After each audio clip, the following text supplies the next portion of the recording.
98.4 FM.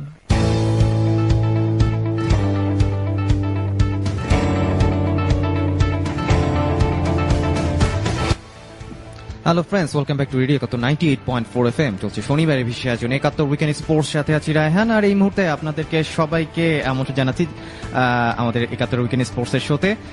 আর এই মুহূর্তে radio একাত্তর স্টুডিওতে আমন্ত্রণ জানাচ্ছি আমাদের একজন অতিথি, যিনি কিনা একাধারে Bangladesh cricket supporters association BCS এর অ্যাসোসিয়েট মেম্বার, এবং তিনি একজন স্বাধীন ফিল্ম মেকার, এবং উনি একজন লেখকও বটে। উনি বিভিন্ন জায়গায় লেখালেখিও করেন।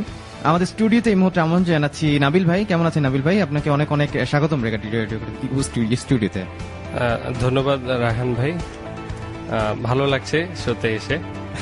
আর বিষয়টা হচ্ছে, যেহেতু শোটা হচ্ছে স্পোর্টস কেন্দ্রিক, কিন্তু আমি আবার একটু চলচ্চিত্র ঘরানার লোক, তো অনেকটা এটা আদার ব্যাপারীর জাহাজের খবরের মতো হয়ে যাচ্ছে। তারপর চেষ্টা করবো যতটা ইন্টারঅ্যাক্ট করা যায় শোতে। এক্স্যাক্টলি, কোনো সমস্যা নাই। আপনি একজন স্পোর্টস লাভার, সেটা আমরাও জানি, এবং স্পোর্টস নিয়ে আমরা কথা বলবো এবং ফিল্ম নিয়েও কথা হবে, সবকিছু নিয়ে আমরা কথা বলবো। একদম শুরু করতে চাই আজকে, যেটা একদম খেলা কিন্তু অনেক খেলাই কিন্তু হচ্ছে। ইন্ডিয়া ভার্সেস শ্রীলঙ্কার টেস্ট ম্যাচ চলছে, এবং আজকে সেকেন্ড সেশনের 4th ডে, এবং এই মুহূর্তে স্কোর যেটা বলছে সেটা হচ্ছে 144 উইকেটে শ্রীলঙ্কা, 550 টার্গেটে তারা ব্যাট করছে।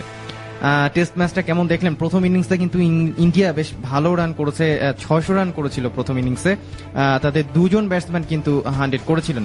শেখর ধাওয়ান 190 রান করেছিলেন, এবং পূজারা 153 রান করেছিলেন, এবং এই রানের বদলতেই কিন্তু 600 রান তারা করতে পারে 10 উইকেটে। সেকেন্ড ইনিংসে কিন্তু শ্রীলঙ্কা খুব একটা ভালো করতে পারেনি, 291 তারা অল আউট হয়ে যায়। তেমন কেউ খুব একটা দাঁড়াতে পারেনি, খালি অ্যাঞ্জেলা ম্যাথিউস 83 রান করেছিলেন। আর এদিকে যেটা দেখতে চাই যে সেকেন্ড ইনিংসে আবার ইন্ডিয়া খুব কম সময়ে বেশ ভালো রান করেছে, 53 ওভার ব্যাট করে তারা 240 রান করে ডিক্লেয়ার করেছে। এর মধ্যে কিন্তু বিরাট কোহলি ক্যাপ্টেন 103 রানে তিনি কিন্তু অপরাজিত ছিলেন। কেমন দেখছেন টেস্ট ম্যাচটা? না, এটা তো বলা যাচ্ছে ইন্ডিয়া পুরোপুরি ইন্ডিয়ার দিকে ঝুঁকে আছে। একপেশি একটা টেস্ট ম্যাচ হচ্ছে। আর শ্রীলঙ্কার রিসেন্ট পারফরমেন্স, জিম্বাবুয়ের সাথেও যে সিরিজটা খেললো, আমার মনে হচ্ছে শ্রীলঙ্কা আসলে লিজেন্ড, একটা সময় লিজেন্ড ছিল, এবং Sri Lanka one of the competitive team ছিল, one of the leading team ছিল। তো ওই অবস্থায় শ্রীলঙ্কা নেই। শ্রীলঙ্কা মানে আগের প্লেয়ার গুলো তো নিশ্চয়ই রিটায়ার করবে, এবং পাইপলাইনে নতুন প্লেয়ারদের রাখতে হবে। শ্রীলঙ্কার বোর্ড বোধহয় সেটা ওইভাবে মানে সাকসেসফুলি পারছে না। দ্যাটস ওয়াই ওই রিফ্লেকশনটা রিসেন্ট সিরিজগুলোতে দেখা যাচ্ছে, এবং এই সিরিজেও স্পষ্ট প্রমাণ হচ্ছে। অবশ্যই শ্রীলঙ্কা এবং ইন্ডিয়ার শক্তির বিচারে কাছাকাছি হওয়া উচিত, ক্রিকেটের আমাদের সেন্স সেটাই বলে, কিন্তু এই টেস্ট দেখে সেটা মনে হচ্ছে না। সেক্ষেত্রে আমি ইন্ডিয়াকে অবশ্যই এগিয়ে রাখবো, এবং মনে হচ্ছে আজকেই খেলা শেষ হয়ে যাবে সেটাই। এবং যে অবস্থা যেটা দেখছি সেটা হচ্ছে যে 550 রানের টার্গেটে শ্রীলঙ্কা ব্যাট করছে। এই মুহূর্তে 144 উইকেটে 4টা উইকেট কিন্তু নিয়ে নিয়েছে ইন্ডিয়া। তো দেখা যাক শ্রীলঙ্কার মাটিতে শ্রীলঙ্কা কতটা খেলতে পারে। আর এদিকে বিরাট কোহলির ক্যাপ্টেন্সিকে নিয়ে কি বলবেন? উনি কিন্তু দুর্দান্ত ক্যাপ্টেন্সি করছেন, যদিও একটা ক্যাচ উনি ফেলেছিলেন সামির বলে, যদিও পরের বলেই কিন্তু আউট হয়ে গিয়েছিলেন ব্যাটসম্যান। ওনার ক্যাপ্টেন্সি নিয়ে কেমনটা দেখছেন? এবং উনি কিন্তু সেকেন্ড ইনিংসে একটা সেঞ্চুরিও করেছেন, অপরাজিত ছিলেন, 136 বলে 103 রান করেছিলেন, 5টা 4-এর মার ছিল, একটা ছক্কা হাঁকিয়েছেন। হ্যাঁ, না বরাবরই ক্যাপ্টেন স্টক বলে একটা কথা থাকে। তো বিরাট কোহলি যেহেতু ওয়ার্ল্ডের রেকর্ড বলা যায়, আমি বলবো 1 নাম্বার ব্যাটসম্যান। যদিও আমার ব্যক্তিগত পছন্দের না, তবে বলবো তিনি 1 নাম্বার ব্যাটসম্যান, কোনো ডাউট ছাড়াই। এক্স্যাক্টলি। তো ক্যাপ্টেন স্টকই তিনি অলওয়েজ দিয়ে থাকেন, এই সিরিজেও সেটা দিয়েছেন। প্রিভিয়াস MS ধোনি ক্যাপ্টেন্সি যখন করেছিল, তখন তাকে ক্যাপ্টেন কুল বলা হতো। আমি এই বিরাট কোহলিকে বলবো ক্যাপ্টেন হট। সে সব সময় অ্যাগ্রেসিভ মুডে থাকে, এটা এই অ্যাগ্রেশনটা খুব ভালো দলের জন্য, দল খুব এনকারেজ থাকে। তো আই গেস যে বিরাট কোহলি তো মানে তাকে তো প্রমাণ নিজেকে করার কিছু নেই, এখন নিজের যে উচ্চতা সেটাকে ছাড়িয়ে যাওয়া, হয়তোবা যদি সম্ভব হয় তাদের মাস্টার ব্লাস্টার সচিন তেন্ডুলকারকেও ছাড়িয়ে যাওয়া, সেই চেষ্টায় আছে বিরাট কোহলি, তার সবকিছু দেখে যেটা মনে হয়। এক্স্যাক্টলি, এবং তার বডি ল্যাঙ্গুয়েজ এবং সবকিছুই কিন্তু তেমনটাই মনে হচ্ছে। এবং উনি যদি এমন ভাবেই খেলতে থাকেন, উনি ধরা হচ্ছে যে ওনার যদি ফিটনেসটা ঠিক মতোই থাকে এবং ওনার যদি ফর্মটা থাকে ঠিক মতো, উনি কিন্তু টেন্ডুলকারের কাছাকাছি উনি কিন্তু চলে যেতেই পারে, obviously, no doubt. Shikhar Dhawan এবার কিন্তু ফার্স্ট ইনিংসে দুর্দান্ত খেলেছেন, এবং বলতে গেলে টেস্ট ম্যাচ হচ্ছে, কিন্তু উনি অনেকটা টি-20 ধাঁচে খেলেছেন। 168 বল 190 রান করে আউট হয়েছেন, 10 রানের জন্য ডবল সেঞ্চুরি পাননি। ওনার ইনিংসে 31টা চারের মার কিন্তু উনি মেরেছেন। শিখর ধাওয়ানকে নিয়ে কি বলবেন? শিখর ধাওয়ান অলওয়েজ একটা টি-20 স্টাইলের অ্যাগ্রেসিভ ব্যাটসম্যান। তো টেস্টের জন্য আসলে এরকম অ্যাগ্রেসিভ কিছু ব্যাটসম্যান দরকার আছে। তো আই গেস যে সে তার ওই অ্যাগ্রেসনেসটা দেখিয়েছিল, দেখেই আর কি ইন্ডিয়া পরবর্তীকালে এই যে 600-র মতো টার্গেট করতে পেরেছে অল্প সময়ে। জি, তো এই টার্গেটটা আবার শ্রীলঙ্কাকে প্রেসার দিয়েছে চেস করার সময়। হ্যাঁ সেটাই। এবং শিখর ধাওয়ানের দুর্দান্ত ব্যাটিং কিন্তু আমরা দেখেছি, এবং ওনার কল্যাণে কিন্তু 600 রান করেছে, এবং তাকে ভালো সাপোর্ট দিয়েছে কিন্তু পূজারা টেস্ট ব্যাটসম্যান একজন ইন্ডিয়ার, এবং উনি বেশ ধরে খেলেছেন, মানে টেস্ট মেজাজে উনি খেলেছেন। 265 বলে 153 রান করেছেন, 13টা চার হাঁকিয়েছেন। মানে টেস্টের মেজাজটা মনে হয় এমনটাই হওয়া উচিত, কি বলেন আপনি? দুটারই দরকার আছে, বাট পূজারার ইনিংসটা অবশ্যই, যেহেতু টেস্ট অনেক সময়ের খেলা, এখানে শুধু রান করলেই হয় না, এখানে ক্রিজে স্টে করাটা অনেক বড় মুখ্য একটা ব্যাপার। তো সেক্ষেত্রে পূজারার ইনিংসটা, এবং স্পেশালি বিরাট কোহলি যে মেন্টালিটিতে খেলে, এই মেন্টালিটি নিয়ে আসলে সব ব্যাটসম্যানের ব্যাট করা উচিত। বাট অবশ্যই রানের গতিটা, সাপোজ আমার একটা সেশন শেষ হয়ে যাচ্ছে, রান রেটটা বা আমি অ্যাপ্রোপ্রিয়েটলি যা চাচ্ছি সেটা পাচ্ছি না, অবশ্যই রানের গতি বাড়ানোর জন্য কিছু হার্ড হিটার ব্যাটসম্যান দরকার, লাইক শেখর ধাওয়ান। প্রিভিয়াসলি আমরা অস্ট্রেলিয়া টিমে দেখেছি অ্যাডাম গিলক্রিস্টের মতো প্লেয়ার, যারা কিনা একবারে এমন সব সিচুয়েশনে আসে রান রেট হয়তো বা 3-এর নিচে, এবং পরে দেখা যায় ইনিংস শেষে রান রেটটা 4.5 বা এর উপরে চলে গেছে। তো এরকম হার্ড হিটার ব্যাটসম্যানও দরকার আছে, এবং দরকার, বাট বেশি যেটা দরকার যে ক্রিজে স্টে করে যত মানে ভালো বলটা দেখে খেলে, খারাপ বলটাকে 4 মেরে বা ডাবলস নিয়ে, সিঙ্গেলসকে ডাবলস করে এভাবে খেলা। আচ্ছা আচ্ছা। আচ্ছা নাবিল ভাই, আপনার কাছে জানতে যাবো যে এবারের টেস্টে আপনি একটা জিনিস খেয়াল করেছেন কিনা, সেটা হচ্ছে শ্রীলঙ্কা কিন্তু অলমোস্ট ফলো অনে পড়ে গিয়েছিল, কিন্তু ইন্ডিয়া তাদেরকে আবার পুনরায় ব্যাট করতে না দিয়ে কিন্তু সেকেন্ড ইনিংস আবার ইন্ডিয়া ব্যাট করলো। এখন অনেকেই কিন্তু টেস্ট আমরা দেখছি যে ফলো অনে আর দলকে আমন্ত্রণ না জানিয়ে বরং নিজেরাই আবার ব্যাটিং এ নেমে যায়। এটা কি অনেকটা রিস্ক ফ্রি ফ্যাক্টর কারণেই তারা করে থাকে, না এখন আমরা ফলো অনটা অনেক কম দেখি? না, এটা আমার যেটা ধারণা সেটা হচ্ছে, ক্রিকেটটা আগে তো যেটা ছিল যে অনেক সময় বোলিং যে প্রান্ত থেকে করছে, তো ওই অপোজিট প্রান্তে যে আছে সে যদি দৌড়ে যেত, ওই অবস্থাও কিন্তু রান আউট করা যেত। তো ওইটা আসলে ফ্রেন্ডলি না। ক্রিকেট যেহেতু জেন্টলম্যানস গেম, এবং এটা ফ্রেন্ডলিনেস বা একটা বন্ধুত্বপূর্ণ একটা বিষয় আছে, একটা সোভারনেসের একটা ব্যাপার আছে। তো সেই ক্ষেত্রে ফলো অন জিনিসটা আসলে ওই কম্পিটিটিভ মেজাজটা তৈরি করে না। আমার মতে রিসেন্টলি বড় বড় টিম, অস্ট্রেলিয়া, ইন্ডিয়ার মতো টিম, এরা আসলে গেমটাকে কম্পিটিটিভ করার জন্যই আসলে ফলো অন মানে ব্যাটিং এ না পাঠিয়ে আবার নিজেরা ব্যাট করছে। আচ্ছা আচ্ছা, সেটাই। এটা কিন্তু একটা মানে টেস্টে অনেকটা চেঞ্জ, বলতে গেলে মেজাজের টেস্ট মেজাজটা কিন্তু অনেকটা চেঞ্জ দেখছি। এনিওয়ে, আমাদের সাথে কিন্তু অনেকেই যুক্ত হয়েছেন। আপনাদেরকে জানিয়ে রাখি কিভাবে যুক্ত হতে পারেন আমাদের অনুষ্ঠানে। যা করবেন, আপনার যে কোনো প্রশ্ন বা মতামত কিন্তু করতে পারেন। নাবিল ভাই আছে আমাদের সাথে, ঠিক 4টা পর্যন্ত আছি আমরা একসাথে। সেক্ষেত্রে আপনার সেলফোনের মেসেজ অপশনে গিয়ে টাইপ করবেন EFM, স্পেস দিয়ে আপনার নাম, স্পেস দিয়ে আপনার মেসেজ লিখে পাঠিয়ে দিবেন 7171 এই নাম্বারে। আর ফেসবুকের জন্য জানিয়ে রাখি, যুক্ত হতে পারেন আমাদের অফিসিয়াল ফেসবুক ফ্যান পেজে। ভিজিট করবেন www.facebook.com/radiokator.fm 98.4। আর রেডিও কাতরকে কিন্তু সরাসরি যে কোনো জায়গা থেকে শোনা যায়, সেক্ষেত্রে ভিজিট করতে হবে আমাদের অফিসিয়াল ওয়েবসাইট ekator.fm, EKATTOR.fm। এই মুহূর্তে দেখছি যুক্ত আছেন আমাদের সাথে নিধি। উনি বলছেন হাই, হ্যালো নিধি। আপনার যদি কোনো প্রশ্ন থাকে আপনি সেম ওয়েতে কিন্তু করতে পারেন। এছাড়াও দেখছি কামরুল আছেন, উনি শুনছেন আমাদেরকে, ধন্যবাদ, সাথেই থাকুন। রানা মজুমদার আছেন, উনি সুদূর প্রবাস থেকে শুনছেন আমাদেরকে, ধন্যবাদ রানা ভাই, এবং ওয়ালাইকুম আসসালাম আপনাকেও সাথে থাকার জন্য। কোনো প্রশ্ন থাকলে কিন্তু করতেই পারেন। জিহান আছে আমাদের সাথে, উনি শুভ দুপুর বলছেন। জি, আপনাকেও শুভ দুপুর, ভালো আছেন আশা করি। এছাড়াও অনেকে আছেন, আপনি এসে একটা গান শুনে এসে কিন্তু আমরা সেগুলো রিড আউট করছি। আপনি কেউ বলতে চাই, আপনি আপনার যে কোনো প্রশ্ন বা মতামত কিন্তু জানাতে পারেন। এই মুহূর্তে লাইভ স্কোর আপডেটটা জানিয়ে দিচ্ছি। শ্রীলঙ্কা তাদের সেকেন্ড ইনিংসে এই মুহূর্তে ব্যাট করছে। দিনের চতুর্থ দিনের খেলা চলছে, 143 4 উইকেটে এই মুহূর্তে শ্রীলঙ্কা, টার্গেট হচ্ছে 550। এনিওয়ে, আমরা এখন একটা গান শুনবো। কোথাও যাওয়া চলবে না, গানটা শুনেই ফিরছি আমরা। আয়নাবাজি মুভি থেকে একটা গান শুনছি, এ শহর আমার স্টেডিয়াম উইথ রেডিও কাতর 98.4 FM।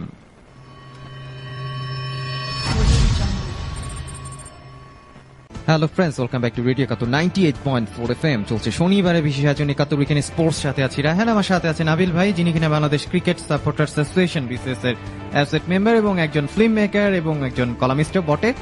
ওনারা কিছু বলেনি যে অস্ট্রেলিয়া আদৌ আসবে কি আসবে না, এমনটা কিন্তু মন্তব্য করেনি।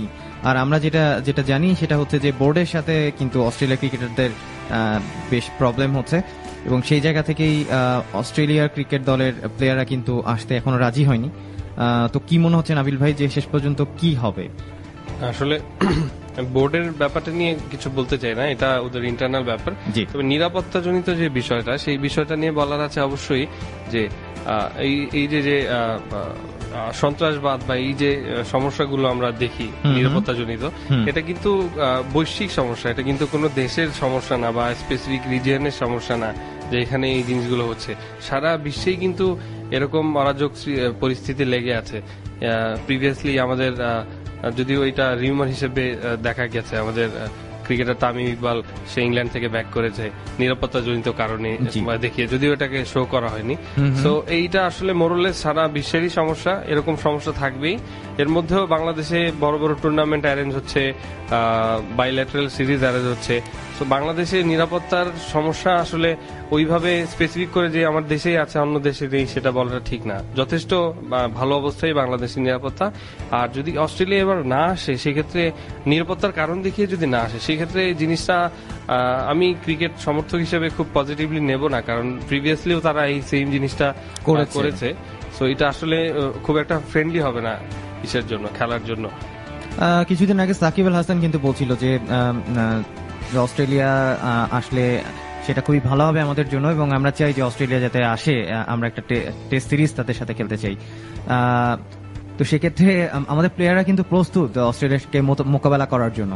এখন অস্ট্রেলিয়া তাদের বোর্ডের সাথে সমঝোতা করে যদি আসে, তাহলে কিন্তু আমরা দেশের মাটিতে অস্ট্রেলিয়ার সাথে আমরা একটা টেস্ট সিরিজ দেখতে পাবো। সেটা চাচ্ছি। আর বাংলাদেশের এখানে একটা মজার বিষয় বলি, একটা নতুন জিনিস অ্যাড করি। আমি আজকে শো এর জন্য যেটা বলছিলাম যে আদার ব্যাপারে জাহাজের খবর, আমি ক্রিকেটের রিসেন্ট আপডেট নিয়ে পড়ছিলাম। জি বলুন। তো যেহেতু আমাদের বাংলাদেশের মতো নেশনস গুলো, বাংলাদেশ, জিম্বাবুয়ে বা এরকম যারা একটু র্যাঙ্কিং এ পিছনের দিকে, এই নেশনস গুলো অতটা টেস্ট খেলার সুযোগ পায় না, খুবই কম সংখ্যক টেস্ট খেলার সুযোগ পায়। আইসিসি একটা স্টেপ নিয়েছে আসলে, যেটাকে আইসিসি বলছে আইসিসি টেস্ট চ্যাম্পিয়নশিপ। এটা একটা প্রপোজড স্ট্রাকচার। এরা 2019 বিশ্বকাপের পরে টপ যে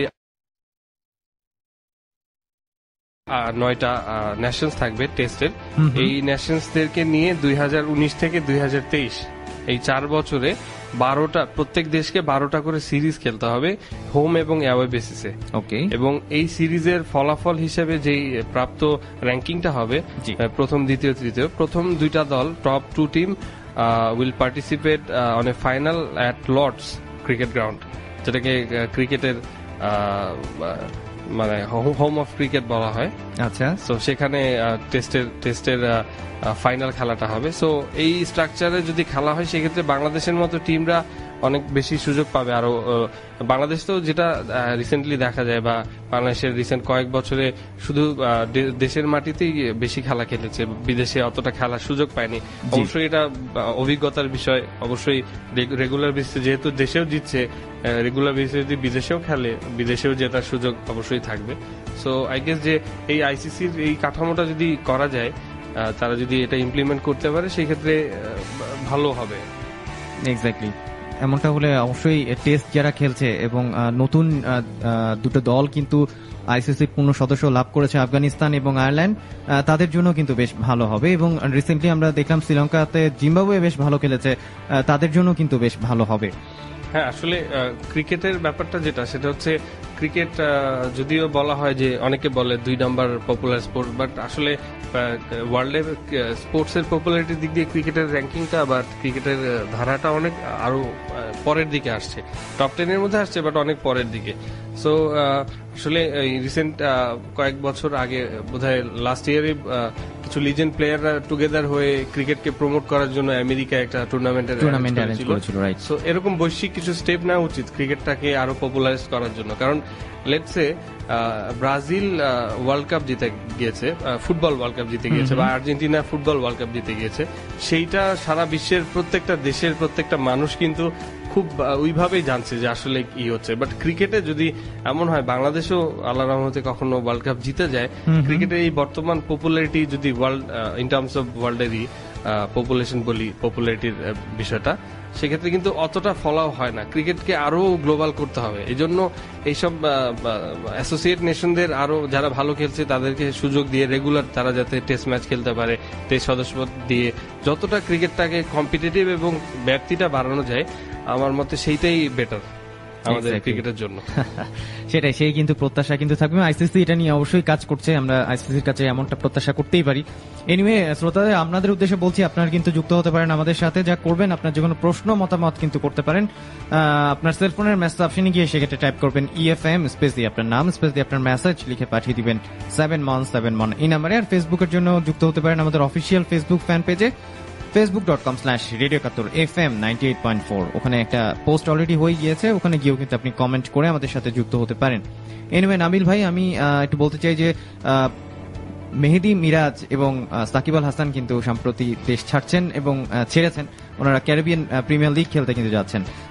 সেক্ষেত্রে এবার কিন্তু মিরাজের এই প্রথম দেশের বাইরে যাওয়া, এবং উনি বলেছেন যে দেশের হয়ে খেলাটা খুবই মর্যাদাপূর্ণ এবং গৌরবের বিষয়। এই প্রথম বাইরের কোনো লিগে উনি খেলছেন এবং উনি শাহরুখ খানের দলের খেলবেন। সো কেমন মনে করছেন, কেমন করতে পারে আমাদের মিরাজ এবং সাকিব আল হাসান? সাকিব আল হাসানের ব্যাপারে তো আসলে আনডাউটলি বলার কিছুই নেই। সে আসলে T20 হোক বা ওয়ার্ল্ড ক্রিকেটের যে কোনো ফরম্যাটের স্টার। তো সাকিব আল হাসান এবার জামাইকা তালাওয়াসের হয়ে খেলবেন। বাট মিরাজের জন্য অবশ্যই এটা একটা খুবই বলা যায় ভাইটাল একটা অপরচুনিটি। তাকে এই অপরচুনিটিটা কাজে লাগাতে হবে। আর ওয়ার্ল্ডের বিভিন্ন ফ্র্যাঞ্চাইজি বা টুর্নামেন্ট ভিত্তিক খেলাগুলোতে যদি ওভারসিজের কোনো প্লেয়ার ভালো করে, সেক্ষেত্রে ওই ওভারসিজের প্লেয়ারের সাথে কিন্তু আসলে ওই দেশেরটা একটা লাগানো থাকে। সো তার ভালো এবং খারাপ খেলার উপর তার ক্যারিয়ারের সাথে সাথে এই দেশটারও কিন্তু আপ ডাউনের একটা বিষয় থাকে, পপুলারিটি বা দেশের ক্রিকেটটা কিভাবে যাচ্ছে ওই দেশের। সো মিরাজের জন্য আসলে নিজেকে প্রমাণ করার একটা সুযোগ আমি বলবো। মিরাজ খেলছে এবার ত্রিনবাগো নাইট রাইডার্স টিমে, এবং ওদের আমি যেটা দেখতে পেলাম, ওদের প্রথম খেলা হচ্ছে 4 আগস্ট। ওদের প্রতিপক্ষ হচ্ছে সেন্ট লুসিয়া জুকস, যেখানে তামিম ইকবাল উদ্বোধনী সিরিজে উদ্বোধনী টুর্নামেন্টে খেলেছিলেন। এবং মিরাজ এবার তার ড্রেসিং রুম শেয়ার করবে ওই ত্রিনবাগো নাইট রাইডার্স এর হয়ে ম্যাকুলাম, হাশিম আমলা, ড্যারেন ব্রাভো, ডোয়েন ব্রাভো এরকম লিজেন্ড ক্রিকেটারের সাথে।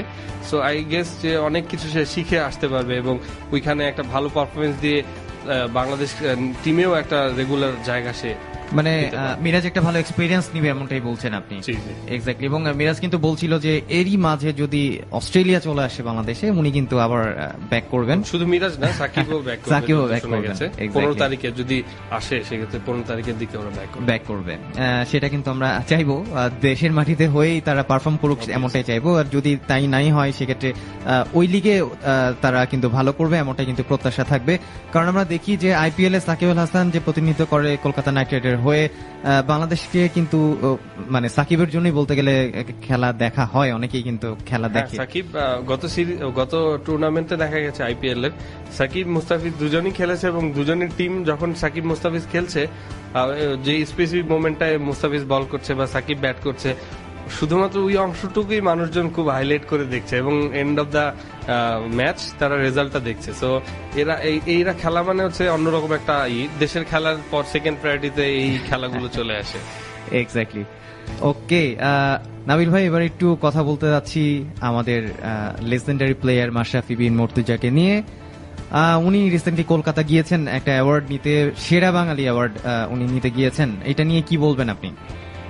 সেরা বাঙালি ABP আনন্দ চ্যানেল এবং আনন্দবাজার পত্রিকা, একটা বহুল প্রচলিত পত্রিকা পশ্চিমবঙ্গের, তারা যৌথভাবে আয়োজন করে থাকে সেরা বাঙালি অ্যাওয়ার্ড। এটা আমার যত সম্ভব জানা আছে 5 বছর পর পর এই অ্যাওয়ার্ডটা দেওয়া হয়। এবং প্রিভিয়াসলি বাংলাদেশ থেকে হাবিবুল বাশার 2007 সালে এবং 2012 সালে সাকিব আল হাসান এই অ্যাওয়ার্ডে ভূষিত হয়েছিলেন ক্রীড়া জগৎ সেক্টর থেকে আর কি। এবং এই বছর মাশরাফি যাচ্ছে সেরা বাঙালি হিসাবে। আসলে মাশরাফির ব্যাপারটা কি, সেরা বাঙালি তো অবশ্যই, এবং সেরা বলা যায় আমি মাশরাফিকে ক্রিকেটারের চেয়ে আমি আরেক দিকে এগিয়ে রাখবো। সে হচ্ছে আমার মতে একজন বড় দার্শনিক। আসলে সেই জীবনটাকে মানে আমি দেখি বিভিন্ন তার ইন্টারভিউতে দেখা যায় জীবনটাকে এমন ভাবে দেখে, আসলে এমন দৃষ্টিভঙ্গিতে দেখে, জীবনের ক্যানভাসটা তার এত বড় এবং তার মনটা এতই উদার আর কি। এই উদারতাটা আমি আসলে কোন ক্রিকেটার কেন, আমি অনেক মানুষ মানে যত বড় বড় লিজেন্ড দেখেছি, অনেক সেলিব্রিটি দেখেছি, তাদের মধ্যেও এই জিনিসটার অভাব।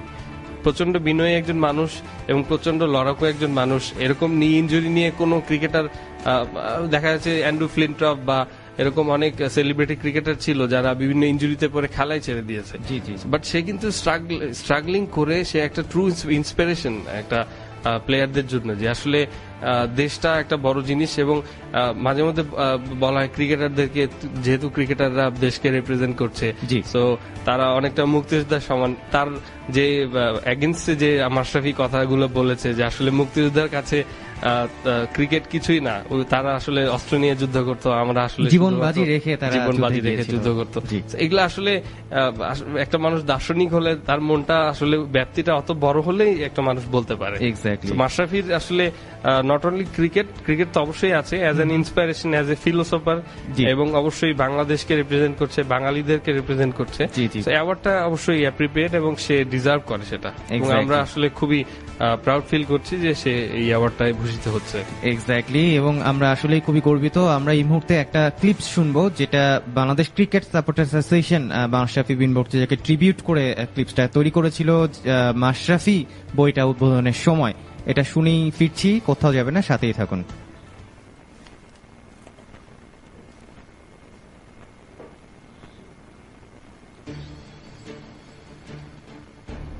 টেস্টে তার এক ইনিংসে 5 উইকেট নেই। ওয়াসিম ম্যাকগ্রার মতো শত শত উইকেট নেই তার। ব্রেটলি, শোয়েব আখতারের মতো গতিদানব নন তিনি। তাহলে তিনি কে? তিনি মাশরাফি বিন মুর্তজা। ক্রিকেট পরিসংখ্যান, স্পিড গানের হিসেব দিয়ে যাকে চেনা যাবে না, কাগজ কলম আর বই খুলে যাকে চিনতে পারবেন না, স্রেফ টেলিভিশন আর ছাপার অক্ষর যার পরিচয় দিতে পারবে না, সেই মাশরাফি বিন মুর্তজা বাংলাদেশ ক্রিকেটের এক মশালবাহক। মাশরাফি আবহাওয়া আর প্রকৃতি বিবেচনায় একটা সময় ফাস্ট বোলার শব্দটাই বাংলাদেশে ছিল অচেনা। সেই বাংলাদেশে প্রথমবারের মতো গতি তারকা হয়ে আন্তর্জাতিক ক্রিকেটে এসেছিলেন মাশরাফি।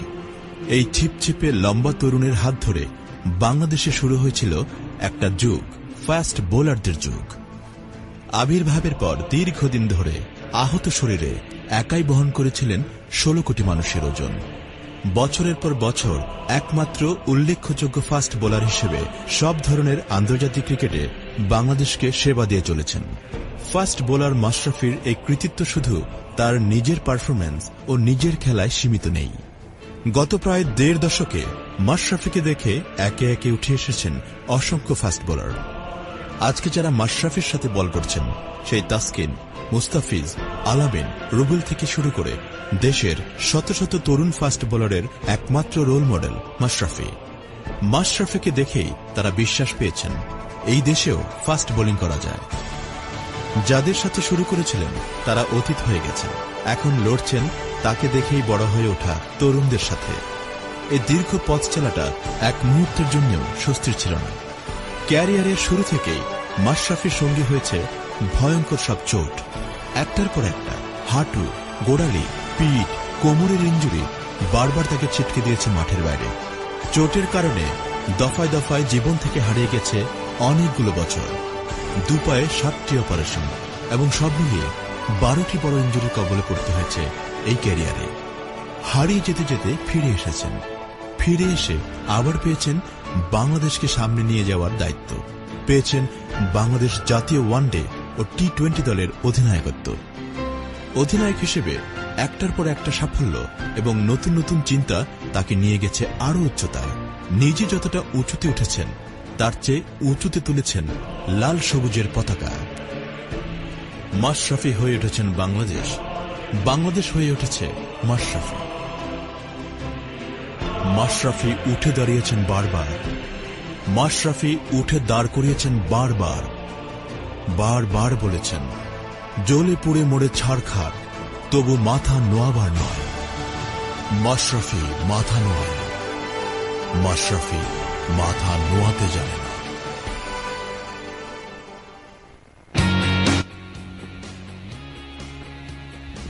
শ্রোতা, আপনারা শুনলেন এই মুহূর্তে মাশরাফিকে ট্রিবিউট করে বাংলাদেশ ক্রিকেট সাপোর্ট অ্যাসোসিয়েশন এটা করেছিল। বেশ মানে গা গরম করা একটা স্পিচ আমরা কিন্তু শুনলাম। নাবিল ভাই কি বলেন? হ্যাঁ, অবশ্যই অবশ্যই।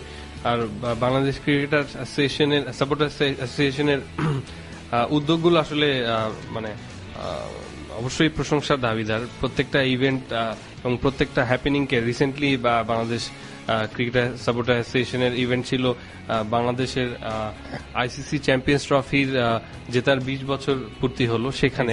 সো এই ইভেন্টটা আসলে বাংলাদেশ ক্রিকেট বোর্ড মনে রাখেনি, কিন্তু এই সাপোর্টার্স গোষ্ঠীটা মনে রেখেছে। সো এরকম রিসেন্টলি মাহমুদুল্লাহ রিয়াদের তার ক্যারিয়ারের 10 বছর পূর্তি হলো, সেখানেও বিসিএস এর পার্টিসিপেশন ছিল। সো এরকম একটা গ্রুপের সাথে আমি নিজেই কানেক্টেড থেকে আমি নিজেকে অলওয়েজ গর্ববোধ করি এবং আশা করি যে আমাদের এই গ্রুপটা আরো ব্যাপ্তিটা আরো ছড়িয়ে যাবে এবং অবশ্যই আরো পজিটিভ সব কাজ দিয়ে আমরা ক্রিকেটটাকে প্রমোট করব সারা বাংলাদেশে, সারা ওয়ার্ল্ডে।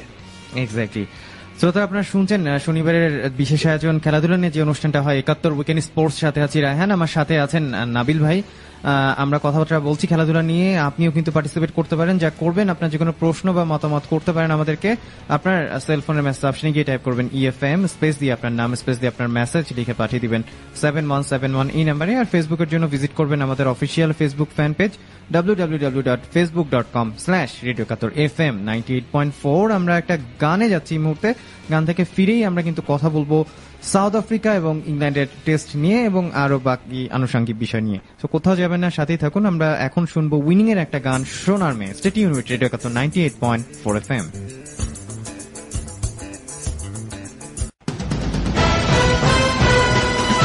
Radio 71 98.4 FM।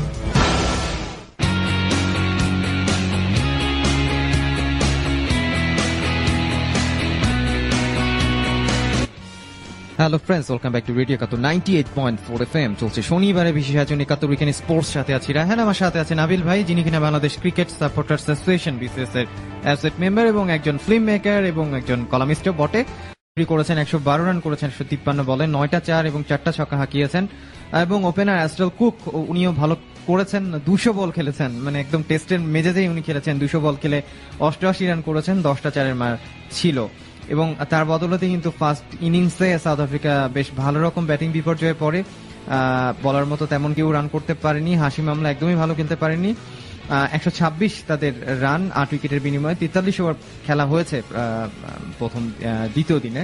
সো আজকে তৃতীয় দিনে খেলা শুরু হবে বিকেল 4টায়। খেলাটা সরাসরি সম্প্রচার করবে স্টার স্পোর্টস এবং দেখা যাক কি হয়, মানে কেমন করে সেটাই হচ্ছে দেখার বিষয়। তবে এখানে আনফরচুনেট যেটা ছিল যে হাশিম আমলা, ডি কক বা ডুপ্লেসিসের মতো ওয়ার্ল্ড লিজেন্ড প্লেয়ার একজনও ওইভাবে দাঁড়াতে পারেনি। এটা খুবই আনফরচুনেট আর কি।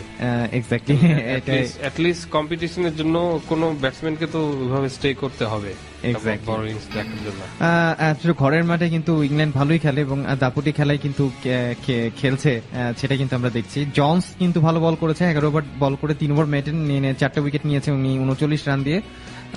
এবং ওয়ানডে মেজাজে অনেকটা বল করেছেন উনি। দেখা যাক কি হয়, যে কেমনটা হয় এবারকার টেস্ট ম্যাচটা। এবং কারেন্ট যে টেস্ট এখন লাইভ যেটা হচ্ছে ইন্ডিয়া ভার্সেস শ্রীলঙ্কার, এই টেস্ট ম্যাচটাও কিন্তু জমে উঠছে। 550 রানের টার্গেটে শ্রীলঙ্কা ব্যাট করছে এই মুহূর্তে। লাইভ স্কোর আপডেট 181, শ্রীলঙ্কা 4 উইকেটে। একটা মোটামুটি একটা পার্টনারশিপ কিন্তু দাঁড় করিয়েছে দুই ব্যাটসম্যান স্ট্রাইকে যে আছেন। এনিওয়ে, আমরা কথা বলছিলাম খেলাধুলা নিয়ে। আপনাকে বলতে চাই আপনিও কিন্তু যুক্ত হতে পারেন আমাদের সাথে। যা করবেন, আপনার যে কোনো প্রশ্ন বা মতামত কিন্তু জানাতে পারেন। আপনার সেলফোনের মেসেজ অপশনে গিয়ে টাইপ করবেন, সেক্ষেত্রে EFM স্পেস দিয়ে আপনার নাম স্পেস দিয়ে আপনার মেসেজ লিখে পাঠিয়ে দিবেন 7171 এই নাম্বারে। আর ফেসবুকের জন্য যা করবেন, সেক্ষেত্রে আমাদের অফিসিয়াল ফেসবুক ফ্যান পেজে ভিজিট করতে হবে। ভিজিট করবেন facebook.com/radio71FM 98.4। ইতিমধ্যে আমাদের সাথে আছেন সালমান শাহ আছেন, উনি আছেন এবং আছেন হচ্ছে মিস্টার হাসান আছেন। জাহিদ আছেন, উনি বলছেন গ্রেট ব্রাদার। জাহিদ ভাই আমাকে শুনছেন, ধন্যবাদ। আচ্ছা, মুস্তাকিম হাসান ভাই কমেন্ট দেখতে পাচ্ছি, হ্যাঁ থ্যাংক ইউ কমেন্ট করার জন্য। ওকে, সাথে থাকুন। আপনার কোনো প্রশ্ন যদি থাকে কিন্তু আপনি করতে পারেন একই পন্থায়। নাবিল ভাই কিন্তু আছেন উত্তর দেওয়ার জন্য। নাবিল ভাই, ফুটবল নিয়ে একটু বলতে চাই। দেশের মাটিতে কিন্তু একটা ফুটবল গড়িয়েছে, BPL Bangladesh Premier League football এবার গড়িয়েছে এবং প্রথম ম্যাচ কিন্তু হয়ে গেল আবাহনী এবং সাইফ স্পোর্টিং ক্লাবের মধ্যে, যেই ম্যাচে কিন্তু আবাহনী 3-2 গোলে জয়লাভ করে। দেশের ফুটবলের অবস্থাটা কেমন দেখছেন? এবং অনেকদিন পর BPL Bangladesh Premier League football মাঠে গড়ালো এবং এই লিগটা নিয়ে কিন্তু অনেক কথাবার্তাই হয়েছে যে এটা সময় মতো হচ্ছে না, অনেক কিছু হয়, ম্যাচ ফিক্সিং হচ্ছে, এর আগেও হয়েছে এবং অনেক কিছু হয় এবং ঘুরে ফিরে 3টা ক্লাবের মধ্যেই কাপ থাকছে, ঢাকা আবাহনী, শেখ জামাল, এবং এটা কতটা পেশাদারি ক্লাব টুর্নামেন্ট হচ্ছে আপনার কাছে, কি এমনটা মনে হচ্ছে? আমি গতকালকে একটা টিভিতে বাংলাদেশ প্রিমিয়ার লিগ ফুটবলের সংশ্লিষ্টদের একটা সাক্ষাৎকার দেখছিলাম। জি, তো তাদের সাক্ষাৎকারটা দেখে আমার যেটা মনে হয়েছে, এখন কারেন্টলি তাদের কাছে টুর্নামেন্টটা সাকসেসফুলি বা অ্যাটলিস্ট সম্পন্ন করাটাই হচ্ছে ইম্পর্টেন্ট। তো এই ইন্টেনশনটা আমি গত টুর্নামেন্ট গুলোতেও দেখেছি যে জাস্ট টুর্নামেন্টটা অ্যাটলিস্ট সম্পন্ন হোক। হ্যাঁ, ক্রাইসিস আছে, টুর্নামেন্টটা সম্পন্ন হোক। তো এই জাস্ট কোনো একভাবে জিনিসটা হয়ে গেল এইভাবে তো একটা শো বা একটা টুর্নামেন্টের বা একটা এরকম রকমের আয়োজনের সমাপ্তি হতে পারে না। আসলে যেহেতু ফুটবল বা ক্রিকেট বা যাই হোক, এগুলা হচ্ছে গিয়ে দর্শক ইন্টারাকশনের খেলা, দর্শক থাকতে হবে মাঠে, নাহলে খেলাটা জমবে না বা খেলার যে আদার যে ব্যাপার স্যাপার গুলো, মার্কেটিং সাইট গুলো আছে সেগুলো দাঁড়াবে না। তো আমার মতে আসলে এইভাবে দায়সারা ভাবে জাস্ট আমাদের টুর্নামেন্ট অ্যারেঞ্জ করতে হবে বলে করছি এবং at least let it be finished, এই পলিসিতে আগালে আসলে হবে না। আর আমি ব্যক্তিগতভাবে ফুটবলের ভক্ততা আছি এবং মাঝে মধ্যে চেষ্টা করি স্টেডিয়াম ওইদিকে বিভিন্ন ম্যাচ গুলো দেখার। আমি আবাহনীর খুব সমর্থক, আমি চেষ্টা করি যে বা খুঁজি যে আসলে কবে কবে ম্যাচ আছে, ম্যাচের কমিউনিকেশন গুলো। এইবার পিকচারেও বেশ পরিবর্তন এসছে, একবারে লাস্ট মোমেন্টে গিয়ে পিকচারের পরিবর্তন গুলো এসছে। এই ব্যাপারগুলো খুবই আনফরচুনেট। যেহেতু পেশাদার টুর্নামেন্ট, পেশাদার টুর্নামেন্টের পেশাদার শব্দটা আসলে অ্যাপ্রোপ্রিয়েটলি যদি প্রয়োগ করা হয় তাহলেই ভালো লাগবে। আসলে আমাদের মতো দর্শক যারা আছে এরা, আমরা আসলে খুব অতিরিক্ত প্রেম নিয়ে আসলে এই খেলাটাকে বা এই টুর্নামেন্টটাকে ফলো করার চেষ্টা করি। আসলে উচিত আসলে অন্যান্য যেসব সাধারণ দর্শক আছে যারা বাংলাদেশে কিন্তু আসলে বিভিন্ন ইংলিশ প্রিমিয়ার লিগ, লা লিগা, বিভিন্ন রকমের অন্যান্য ক্লাব টুর্নামেন্টের ভক্ত আছে এবং বড় বড় ভক্ত গোষ্ঠীও সৃষ্টি হয়েছে। বাংলাদেশে বার্সেলোনার ভক্ত গোষ্ঠী আছে, ম্যানচেস্টার ইউনাইটেডের ভক্ত গোষ্ঠী, লিভারপুলের আছে। সো হোয়াই নট আমার আবাহনী, হোয়াই নট আমার মোহামেডান, যেটা প্রিভিয়াসলি ছিল অবশ্যই, সেটা কেন নেই? এইটাই আমার আফসোস যে 90-এর দশকে বেশ ভালো রকম ফুটবলের আমেজ কিন্তু ছিল, যেটা কিন্তু এখন নেই এবং আমরা খেলা দেখি দর্শক শূন্য গ্যালারিতে, আমরা কিন্তু খেলাটা দেখি, সম্প্রচার করে ইলেকট্রনিক্স মিডিয়া, কিন্তু মাঠে দর্শক উপস্থিতি কিন্তু কম থাকে এবং বাফুফের উদ্যোগ যে খুব আশানুরূপ, তারা যে উদ্যোগ নিচ্ছে যে মাঠে দর্শক আনার, এমনটাও কিন্তু দেখা যাচ্ছে না। হ্যাঁ, আমি যদি কমিউনিকেশন সেক্টর থেকে চিন্তা করি যে একটা দর্শককে মাঠে পৌঁছানোর জন্য তো ওই রকমের এনাফ কমিউনিকেশন মিডিয়াতে, এবার এটিএল, বিটিএল বা বিভিন্ন প্রমোশনাল মিডিয়ামে তো এক্সপোজ করতে হবে যে আমার টুর্নামেন্টটা হচ্ছে। দেখা যাচ্ছে যে আমরা বিভিন্ন সোশ্যাল মিডিয়া, বিভিন্ন ওয়েবসাইটে যাই, এখন গুগলও দেখা যাচ্ছে বাংলাদেশের বিভিন্ন কনসার্ট হোক বা আপকামিং ম্যাচ হোক বা বিপিএল হোক, সেসব টুর্নামেন্টের আপডেটস গুলো কিন্তু বিভিন্ন বিজ্ঞাপনের আকারে আমরা দেখতে পাচ্ছি ইউটিউবে, ফেসবুকে বা বিভিন্ন ওয়েবসাইটে। ফুটবল অ্যাসোসিয়েটেড, শুধু আমি ডিজিটাল কেন বলবো, আমি কোনো বিলবোর্ডও ইভেন স্টেডিয়ামের আশপাশে ওইভাবে দেখতে পাইনি যে একটা বড় টুর্নামেন্টের পর্দা নামছে, এরকম আপনারা আসুন। এইটা আসলে আমার দর্শক হিসেবে, ভক্ত হিসেবে আমার খুবই আগ্রহ এবং আমি চাই আসলে এরকম টুর্নামেন্টের আয়োজনটা আরো বড় পরিসরে হোক। এবং আরো একটা ব্যাপার একটু অ্যাড করতে চাই, আমাদের পার্শ্ববর্তী দেশ ইন্ডিয়া এবং বাংলাদেশ, এই ফুটবলে কম্প্যারিজনটা কিন্তু আসলে আগে যেটা ছিল যে বাংলাদেশ, ভারতের কিন্তু এমনও গেছে বাংলাদেশ খুবই স্ট্রংলি ম্যাচ জিতে ফিরেছে, অনেকগুলো গোল দিয়ে, গোলের ব্যবধানও বেশি ছিল, বাংলাদেশ স্ট্রংলি ম্যাচ জিতেছে। তো তো আজকে ইন্ডিয়ার অবস্থা যদি দেখি, র্যাঙ্কিং এ তো বাংলাদেশের চেয়ে এগিয়ে আছে। তাদের ঘরোয়া যে ইন্ডিয়ান যে ফুটবল লিগটা হচ্ছে, বিভিন্ন ইউরোপ থেকে নামি দামি সেরা সব প্লেয়ার এনে তাদের সাথে কম্বাইন করে ইন্ডিয়ার বিভিন্ন ইয়ং এজের প্লেয়ার, সিনিয়র প্লেয়ার সবাই কম্বিনেশনে কিন্তু একটা সাকসেসফুল টুর্নামেন্ট, এবং এখানে বড় বড় বিনিয়োগ আসছে, মাঠের দর্শক আসছে, এবং প্রত্যেকটা ওদের তো অনেক স্টেট, প্রত্যেকটা স্টেটে মানুষজন মানে খেলার আয়োজন হচ্ছে, মানুষজন যাচ্ছে। এই ইন্টারাকশনটা দেখে আমার নিজেরই খুব ভক্ত হিসেবে জেলাস লাগে যে আমার দেশে কেন হচ্ছে না, হওয়া উচিত আসলে। সেটা অবশ্যই আশা করছি বাফুফে ব্যাপারগুলো আমলে নিবে এবং তারা চেষ্টা করবে যে এমন কিছু একটা জনপ্রিয় একটা লিগ তারা করবে, এবং যেটা শুধুমাত্র দেশে না, দেশের বাইরেও বেশ জনপ্রিয়তা পাবে। এবং আসলে যেটা বলছিলাম যে ইন্ডিয়া কিন্তু অনেকখানি এগিয়ে গিয়েছে। অনূর্ধ্ব 23 ইন্ডিয়ার ফুটবল টিম কিন্তু এবার অনূর্ধ্ব 23 ওয়ার্ল্ড কাপে খেলছে, যেটা আসলেই ইন্ডিয়া ফুটবলের জন্য বেশ ভালো, এবং তারা সবকটা স্পোর্টস নিয়ে কিন্তু বেশ ভালোভাবে আগাচ্ছে। আপনি দেখেন, নট অনলি ক্রিকেট, ফুটবল, যে হাডুডু, কাবাডি, ইভেন কুস্তি নিয়েও কিন্তু বড় বড় এক্স্যাক্টলি ওরা প্রত্যেকটাই লিগ করেছে। বক্সিং লিগ হচ্ছে, মিক্সড মার্শাল আর্ট লিগ হচ্ছে, রেসলিং লিগ হচ্ছে, ব্যাডমিন্টন লিগ হচ্ছে, টেবিল টেনিস লিগ হচ্ছে, মানে সবকিছু কিন্তু একটা লিগ ভিত্তিক করে ফেলেছে। এবং আলটিমেট টেবিল টেনিস লিগ কিন্তু রিসেন্টলি শুরু হয়েছে ইন্ডিয়ায়, আপনি হয়তো জানেন। সো ইন্ডিয়া কিন্তু সবকটি স্পোর্ট নিয়ে বেশ ভালো এবং গুছিয়ে কিন্তু তারা আগাচ্ছে। অ্যাকচুয়ালি ইন্ডিয়ার জন্য সেটা করাটা অনেকটা সুবিধাজনক। বিশাল বড় একটা দেশ এবং অনেক কোম্পানি আসছে সেখানে স্পন্সরশিপ নিয়ে। আমাদের দেশে শুধুমাত্র আমরা ক্রিকেট নিয়ে আগাচ্ছি, আশা করি অন্যান্য স্পোর্টস নিয়েও কিন্তু আগানোটা উচিত। তা তো অবভিয়াসলি, কিন্তু ক্রিকেটেও কিন্তু শুরুর দিকে দেখেন আমাদের 97 আমাদের ক্রিকেটের উত্থান, এবং পরবর্তীকালে স্পন্সরশিপ অ্যাসোসিয়েশন কিন্তু ওই সময়টা অতটা ছিল না। বাংলাদেশ ক্রিকেট কিন্তু নিজের যে পটেনশিয়ালিটি সেটা আস্তে আস্তে প্রুভ করার ক্ষেত্রে প্রুভ করেছে দেখেই আসলে বাংলাদেশের অন্যান্য যে পৃষ্ঠপোষকতা, বিভিন্ন বিজ্ঞাপন সংস্থা বা বিভিন্ন কর্পোরেটের যে ইনভলভমেন্টটা, সেটা তখনই হয়েছে যখন বাংলাদেশ নিজেকে প্রুভ করতে পারে, বাংলাদেশ ক্রিকেট নিজেকে প্রুভ করতে পেরেছে, বা অ্যাটলিস্ট তার পোটেনশিয়ালিটি জানাটা দিয়েছে। তো এখানে বোর্ডের ব্যাপার আছে, এখানে খেলোয়াড়দের ব্যাপার আছে, এখানে আরো পারিপার্শ্বিক ব্যাপার আছে। তো আসলে কোন সেক্টর যদি একটু পোটেনশিয়ালিটি শো করতে পারে, বিনিয়োগ আসবেই, আসলে ওই সেক্টরটা উঠবেই। তো আসলে দরকার ভিতরে পোটেনশিয়ালিটি আছে কিনা সেইটাকে আইডেন্টিফাই করার। এক্স্যাক্টলি ঠিকই বলেছেন নাবিল ভাই। শ্রোতারা, আপনারা শুনছেন শনিবারের বিষয় আয়োজন 71 উইকেন্ড স্পোর্টস, সাথে আছে নাবিল ভাই। আপনারা আমাদের সাথে যুক্ত হতে হলে যা করবেন, যে কোনো প্রশ্ন মতামত জানাতে পারেন।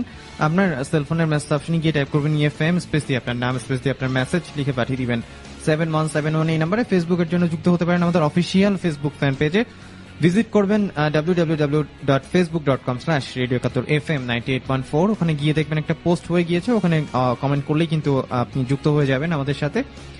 আর নাবিল ভাই, ফুটবল নিয়ে একটু কথা বলতে চাই। নেইমার ইস্যুটা নিয়ে যদি একটু বলতেন, নেইমার কি বার্সেলোনায় থাকছে না PSG তে যাচ্ছে? এই কিন্তু বেশ কয়েকদিন ধরে, এক সপ্তাহ ধরে কিন্তু এই ব্যাপারটা চলছে, এবং লাস্ট যে নিউজটা সেটা হচ্ছে উনি প্র্যাকটিস ম্যাচ ছেড়ে দিয়েছিলেন, এবং প্র্যাকটিস করতে করতে উনি কিন্তু বের হয়ে এসেছিলেন বার্সেলোনা প্র্যাকটিস সেশন থেকে। সো কি মনে হচ্ছে আপনার, যে গুঞ্জনটা কতখানি সত্যে রূপান্তরিত হবে? যেহেতু ইউরোপিয়ান মিডিয়াগুলো আসলে রিউমারের চেয়ে ফ্যাক্টটাই বেশি ছড়ায়, তো সেই ক্ষেত্রে আমার মনে হয় যে নেইমারের ইস্যুটা, যেহেতু ইউরোপিয়ান মিডিয়ামগুলো খুব কনফিডেন্টলি জানাচ্ছে যে সে প্যারিস সেন্ট জার্মান ক্লাবটায় চলে যাচ্ছে, এবং নেইমারের রিসেন্টলি যে আপনি ইনসিডেন্টের কথা বললেন সেটাও প্রুভ করে যে আসলে সে ততটা সন্তুষ্ট না। প্লাস হচ্ছে বার্সেলোনার প্রেসিডেন্টকে আমি বলতে শুনলাম যে নেইমার আসলে বার্সেলোনায় স্টে করবে নাকি সে অন্য কোনো ক্লাবে যাবে, সেটা তার ব্যক্তিগত ব্যাপার।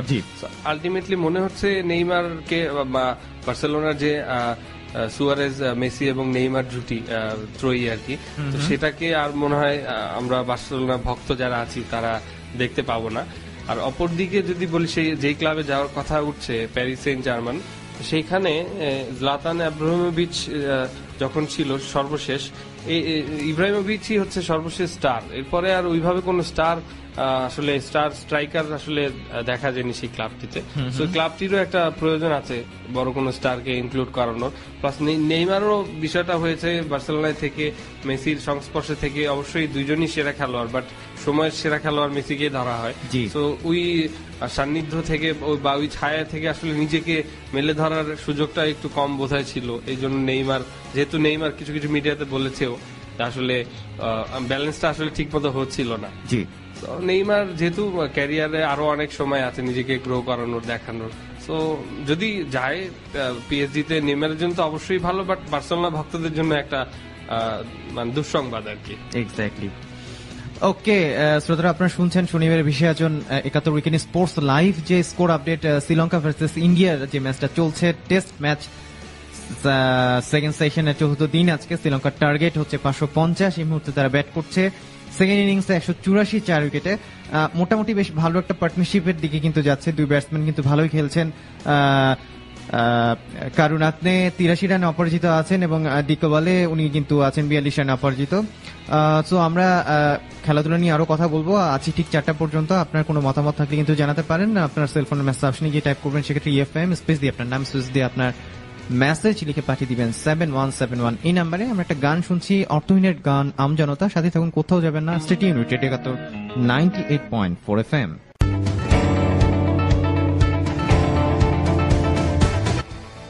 Hello friends, welcome back to radio 71 98.4 FM। চলছে শনিবারে বিশেষ আয়োজন 71 উইকেন্ড স্পোর্টস। সাথে আছি রায়হান, আমার সাথে আছে নাবিল ভাই, যিনি কিনা Bangladesh cricket supporters association BCS এর অ্যাসেট মেম্বার এবং একজন ফিল্ম মেকার এবং একজন কলামিস্টও বটে। তো নাবিল ভাই, আমরা খেলাধুলা নিয়ে কথা বলছিলাম, ফুটবল নিয়ে মূলত কথা হচ্ছিল এবং বেশ কিছু ফুটবল ম্যাচ কিন্তু আছে। আমি একটু বলে নিই একদম প্রথম থেকে। বাংলাদেশ প্রিমিয়ার লিগ বিপিএল শুরু হয়েছে গতকাল, যেটা নিয়ে আমরা কথা বলছিলাম। আজকে খেলা আছে ব্রাদার্স ইউনিয়ন এবং বিজেএমসির মধ্যকার ম্যাচ বিকাল 5টায় হবে। বাংলা টিভি সরাসরি লাইভ সম্প্রচার করবে। আর ইন্টারন্যাশনাল চ্যাম্পিয়ন্স কাপ কিন্তু শুরু হয়েছে এবং চলছে। চেলসি এবং ইন্টার মিলানের খেলা আছে আজকে বিকাল 5:25-এ। সনি 6 খেলাটা লাইভ সম্প্রচার করবে। ম্যানচেস্টার সিটি এবং টটেনহামের খেলাও আছে, যেটা আগামীকাল ভোর মানে আজকে ভোর রাত 4টায় খেলা হবে। সনি 10-2 খেলাটা লাইভ সম্প্রচার করবে এবং এল ক্লাসিকো কিন্তু আজকে আছে, আজকে ভোরবেলা, মূলত মানে আগামীকাল ভোরবেলা রিয়াল মাদ্রিদ এবং বার্সেলোনার খেলা হবে, যেটা কিনা আগামীকাল ভোরবেলায় ভোর 6টায় শুরু হবে। সনি 10-2 খেলাটা লাইভ সম্প্রচার করবে। বার্সেলোনা এবং রিয়াল মাদ্রিদ মানে এল ক্লাসিকো, মানে ব্যাপারটা শুনলেই তো কেমন কেমন লাগে। কি অবশ্যই এক্সাইটিং এল ক্লাসিকো অলওয়েজ, কিন্তু আমার মনে হচ্ছে যে যেই এটা হচ্ছে, এটা তো নিশ্চয়ই সিজনের আগে, মৌসুম শুরুর আগে, সেক্ষেত্রে সবগুলো প্লেয়ারকে অ্যাভেলেবল পাওয়াটা একটা বিষয়, প্রশ্নবিদ্ধ বিষয়। মানে স্প্যানিশ লিগ এখনো শুরু হতে মানে সপ্তাহখানেক বাকি আছে এবং মানে সিজনটার একটু আগেই কিন্তু একটা মানে ঝালিয়ে নিচ্ছে ক্লাবগুলো। হয়তোবা সেকেন্ড গ্রেডেড প্লেয়ার গুলো বা বি লেভেলের প্লেয়ার গুলোকে দিয়ে নামাবে। স্টার প্লেয়ার থাকলে তো অবভিয়াসলি এক্সাইটিং হবে, রোনালদো এবং একপাশে মেসি যদি থাকে, এই দৈরথটা দেখার জন্যই অনেকে খেলার সামনে বসে থাকবে। সেটাই, এটা দেখার জন্য কিন্তু থাকবে। এনিওয়ে, আমাদের সাথে কিন্তু অনেকেই যুক্ত হয়েছেন। আমি দেখছি এর মধ্যে আমাদের সাথে আছেন ইকবাল হোসেন। উনি বলছেন, আচ্ছা উনি কিছু একটা লিখতে চেয়েছিলেন, হয়তো আসেনি। থ্যাংক ইউ ভাই সাথে থাকার জন্য। জেআই মহসান উনি আছেন, সাংবাদিক জেআই মহসান। আচ্ছা আচ্ছা, উনি বলছেন যে নির্মাতার বন্ধুর মুখে খেলার বিশ্লেষণ শুনে বেশ ভালো লাগছে। বাংলাদেশে খেলা নিয়ে বা ক্রিকেট নিয়ে তেমন ভালো কোনো ফিল্ম নেই। নাবিলকে বলবো সে যেন ক্রিকেট অথবা খেলা নিয়ে আমাদের ভালো কোন একটা ফিল্ম উপহার দেয়। ধন্যবাদ, চেষ্টা থাকবে আর কি। আমি না হলে আমার নির্মাতা সংস্থা থেকে অবশ্যই চেষ্টা থাকবে যে বাংলাদেশের স্পোর্টস সেন্ট্রিক কোন ছবি যদি হয়। আচ্ছা, যেটা বলা হচ্ছিল যে বাংলাদেশের স্পোর্টস নিয়ে আমি যে লাস্ট মুভিটা দেখেছি বাংলাদেশে, জাগো নামে একটা মুভি হয়েছিল, যেটা ফুটবল নিয়ে এবং বেশ অনেকদিন আগে। আপনি দেখেছেন নিশ্চয়ই নাবিল ভাই? আমি আসলে এখানে একটা জিনিস যোগ করতে চাই, আমি আর একটা পার্টে একটু যেতে চাই। সারা বিশ্বে তো চলচ্চিত্র বিভিন্ন টপিকে হচ্ছে, তো আসলে স্পোর্টস নিয়ে বিভিন্ন রকমের স্পোর্টস নিয়ে কি কি ফিল্ম হচ্ছে, আমি কিছু ফিল্মের, যেহেতু ফিল্মের লোক, কিছু ফিল্মের রিকমেন্ডেশন দিতে যাচ্ছি। যেহেতু প্রথমেই জাগোর কথা বলেন, আমি একটা শর্ট লিস্ট করে এনেছিলাম আমার অডিয়েন্স, শোয়ের অডিয়েন্সদেরকে শোনানোর জন্য। তো যেহেতু জাগোর কথা বলেন, জাগো আমার লিস্টে অলরেডি ছিল। জাগোর বিষয়টা হচ্ছে, জাগো একটা বাংলাদেশের এটাকে ক্লেম করা হয় প্রথম স্পোর্টস ফিল্ম, যেটা পরিচালনা করেছেন খিজির হায়াত খান। ছবিটিতে অভিনয় করেছেন তারিক আনাম খান, আরিফিন শুভ, ফেরদৌস, বিন্দু, নাইম সহ অন্যান্যরা। এখানে অর্ণবের মিউজিক ছিল, অসাধারণ সব সাউন্ড ট্র্যাক। এবং এটার প্রেক্ষাপট হচ্ছে কুমিল্লার একটা ফুটবল টিম এবং ভারতের ত্রিপুরার একটা ফুটবল টিমের মধ্যকার যে দ্বন্দ্ব, যে রাইভেলরি, কোনো ম্যাচ কুমিল্লা জিততে পারে না, শেষের দিকে একটা প্রশ্নবিদ্ধ তাদের অবস্থান হয়ে যায়। তখন তাদের ঘুরে দাঁড়ানোর যে প্রক্রিয়াটা বা যে প্রচেষ্টাটা, স্বাধীন বাংলা ফুটবল দলের একজন প্লেয়ার ওই কুমিল্লা টিমের কোচ হয়ে আসে, কোচ হয়ে এসে দলটাকে কিভাবে পুনর্জাগরণ করে, জাগিয়ে তোলে, এই নাম থেকে জাগো। এবং এটার ব্যাকগ্রাউন্ডে একটা ইনফরমেশন যেটা জানতে পেরেছিলাম, খিজির হায়াত খান পরিচালক, ওনার বাবা ছিলেন ইস্ট বেঙ্গলের তৎকালীন ইস্ট বেঙ্গলের একজন গোলকিপার এবং খিজির ভাই ক্যাডেট কলেজের একজন স্টুডেন্ট এবং সে ওই সময় ক্যাডেট কলেজ স্টুডেন্ট থাকা অবস্থায় ফুটবল খেলার সাথে জড়িত ছিল। তখন থেকে তার একটা বিভিন্ন ইন্টারভিউতে সে বলেছে তার একটা ড্রিম ছিল যে ফুটবল নিয়ে যদি কিছু করা যায়, কোনো চলচ্চিত্র বানানো যায়। তো এই ছবিটা আমি রিকমেন্ড করব প্রথমেই, যে আমাদের দেশের ছবি ভালো ছবি হয় না। হ্যাঁ, ভালো ছবির পরিমাণ মানে খুব একটা যে আছে আমি এগ্রি করব না, বাট আমাদের দেশেও বিভিন্ন রেগুলার ইন্টারভ্যালে কোয়ালিটি ছবি হচ্ছে।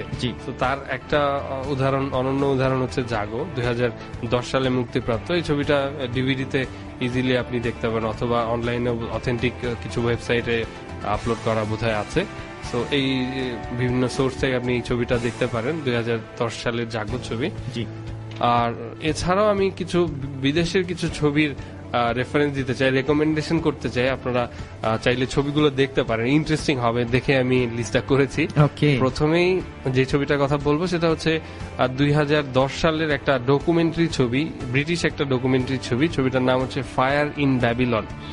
তো ছবিটার প্রেক্ষাপট হচ্ছে ওয়েস্ট ইন্ডিজ ক্রিকেট টিমের যে উত্থানটা, ওয়েস্ট ইন্ডিজ ক্রিকেট টিমের যে নাম্বার 1 ক্রিকেট টিম হয়ে ওঠার যে গল্পটা, সেই গল্পটা নিয়েই করা হয়েছে, যেখানে বিভিন্ন ন্যারেশন বা স্টোরি টেলিং এ ছিল Clive Lloyd, Viv Richards, Gordon Greenidge, Michael Holding এর মতো সব লিজেন্ড ক্রিকেটাররা। এখানে নেলসন ম্যান্ডেলাকেও ক্রিকেট নিয়ে বলতে দেখা গেছে। তৎকালীন তখনও নিশ্চয় আমার জন্ম হয়নি, 1975-76 এর দিকে অস্ট্রেলিয়ার ড্যানিস লিলি, তারপরে জেফ থমসন, এরকম পেস বলার ছিল, খুবই আক্রমণাত্মক পেস বলার। এই ডকুমেন্টারিটা দেখে আমি দেখেছি যে এদের আক্রমণ এতই ছিল, এদের বাউন্স এতই ছিল যে তখন তো আসলে ওই সামনের যে হেলমেটের পোর্শনটা ওইটা ছিল না। তো এদের বাউন্সারে বিভিন্ন প্লেয়ারদের চোখ, নাক বিভিন্ন এফেক্ট হতো আর কি। তো তখন ওই 75-76 যে ওয়েস্ট ইন্ডিজ একটা অস্ট্রেলিয়া ট্যুর দিল, ওই ট্যুরটা 5-1 ব্যবধানে অস্ট্রেলিয়া জিতে নেয় খুব সহজেই আর কি। পরবর্তীকালে ওই ট্যুরের পরে ওয়েস্ট ইন্ডিজ ক্রিকেট টিমের মধ্যে একটা মানে আন্দোলনের মতো একটা বিষয় হয়, এরা একটা চেঞ্জের প্রসেসে চলে আসে এবং ওয়েস্ট ইন্ডিজ তখন ভাবতে থাকে যেহেতু অস্ট্রেলিয়া বা ইংল্যান্ডের মতো টিম বাউন্সি পিচ বানাচ্ছে, বাউন্সি পেসার তাদের থাকছে, আমাদেরও কেন নয়। তখন ওয়েস্ট ইন্ডিজ টিমেও তারা আসলে কোয়ালিটি সব পেস বলার ক্রিয়েট করে এবং পেস বলারকে ট্যাকেল করার জন্য ব্যাটিং স্কিলও তারা আসলে ফাইট ব্যাক যাতে করা যায়, ব্যাটিং স্কিলও ক্রিয়েট করে এবং পরবর্তীটা আসলে হিস্ট্রি। সো এই ছবি ফায়ার ইন ব্যাবিলন 2010 সালে মুক্তিপ্রাপ্ত, এই ছবিটা আমার রিকমেন্ডেশনে থাকবে। এটা ক্রিকেট নিয়ে ছবি। এবং পরবর্তীকালে যেটা বলতে চাই, এটা যে ফিল্মের নাম, এটা হচ্ছে পেলে, রিসেন্ট 2016 সালে মুক্তিপ্রাপ্ত ছবি পেলে বার্থ অফ এ লিজেন্ড। এটা একটা ফুটবল নিয়ে আমেরিকার একটা ছবি। তো এইটা হচ্ছে পেলে, এটা কি ডকুমেন্টারি টাইপ না? এটা একটা ফিকশন ছবি, একটা ফিকশন গল্পের ছবি। এটা আমাদের ফুটবল লিজেন্ড পেলের জীবন নিয়ে, পেলের উত্থান বা পেলের নিজের মানে পেলে হয়ে ওঠার গল্পটা নিয়ে। এই ছবিতে আমি অনেকগুলো অথেন্টিক ইনফরমেশন পেয়েছি, পরে ইন্টারনেট ঘেটেও করেছি। প্রথম যেটা আমি জেনেছি, ওদের একটা আর্ট আছে, ব্রাজিলের এক ধরনের মার্শাল আর্ট আছে যেটাকে বলা হয় জিঙ্গা।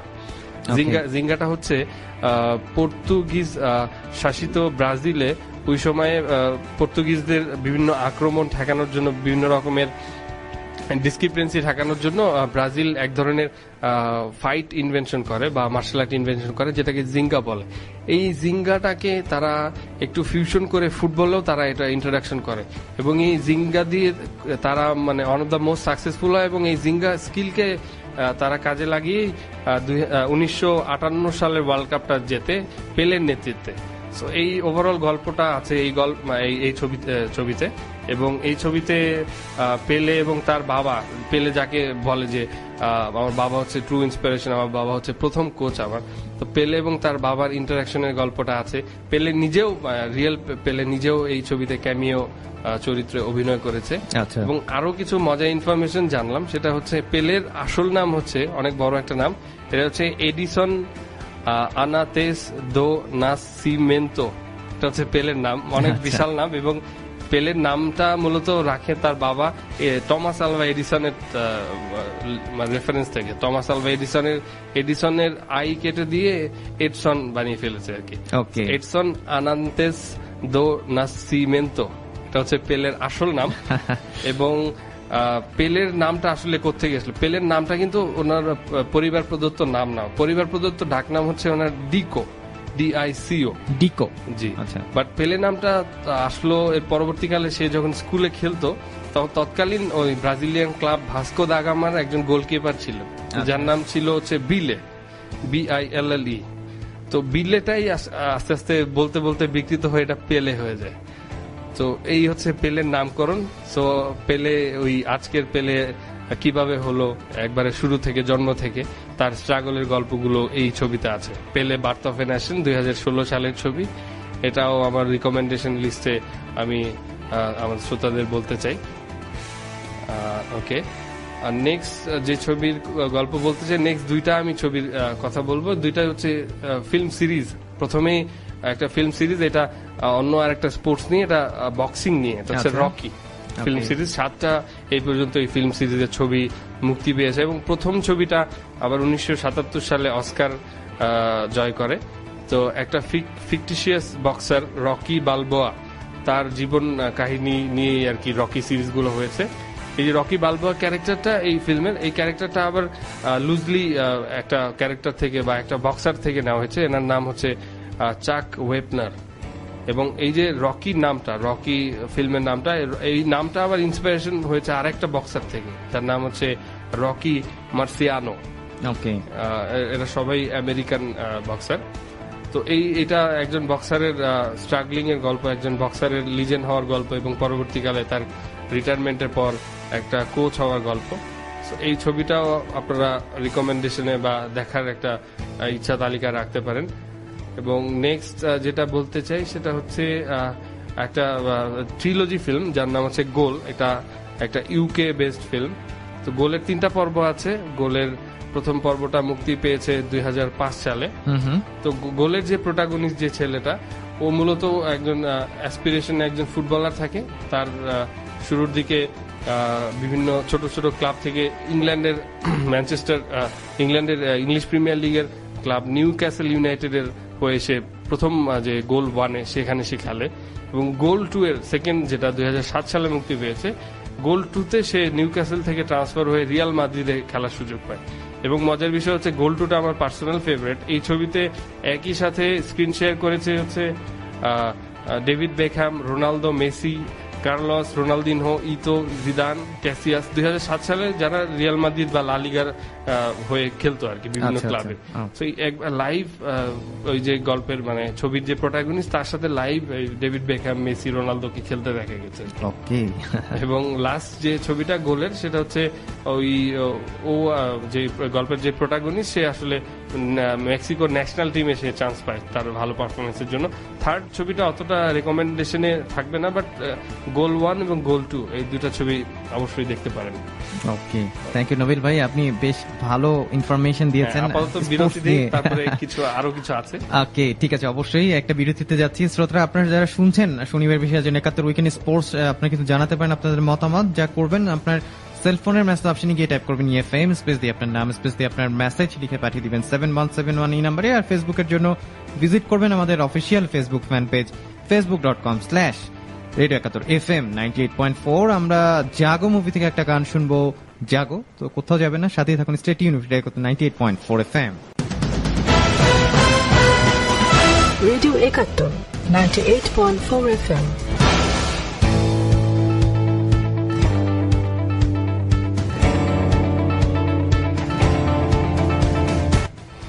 হ্যালো ফ্রেন্ডস, শুনছেন শনিবারে বিশেষ আয়োজন ৭১ উইকেন্ড স্পোর্টস। সাথে আছি রায়হান, আর আমার সাথে আছে Bangladesh cricket supporters association BCS এর অ্যাসেট মেম্বার নাবিল ভাই।